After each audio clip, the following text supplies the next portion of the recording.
In the little village of Grumbleton, everything was grey. The clouds hung low like droopy blankets, the streets were quiet, and the people, well, they didn't exactly smile.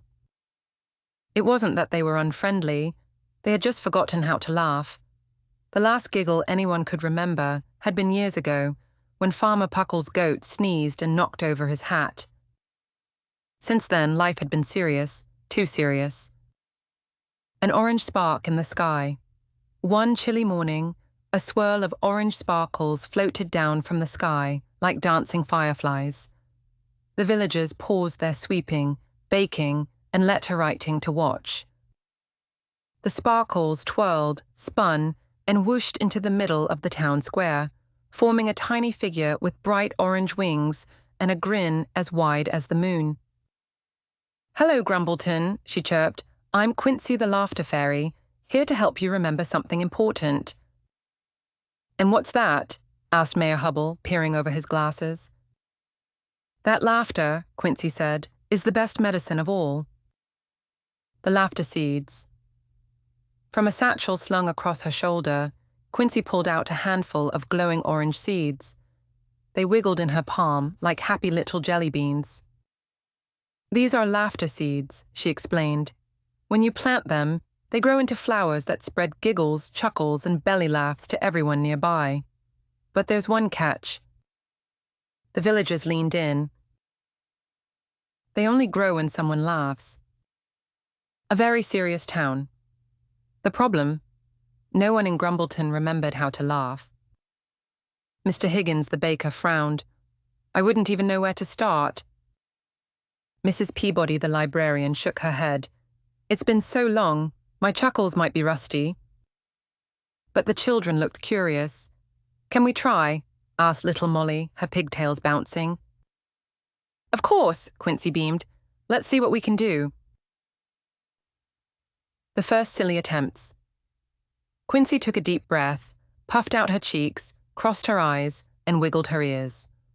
A few kids snorted, but quickly covered their mouths. Encouraged, she pretended to trip over her own wings, tumbling and rolling until she landed with her feet in the air. A giggle escaped from one boy, a real, honest giggle. The moment it sounded, one of the orange seeds wriggled, sprouted, and bloomed into a bright flower. From its petals came the tiniest, happiest laugh. The villagers gasped. The giggle chain reaction. The sound of the flower's laugh was so funny that more children started giggling. Their giggles made more flowers bloom, and each new bloom added its own unique laugh. A squeaky hee, a deep ho, and even a snorty ha, snort ha.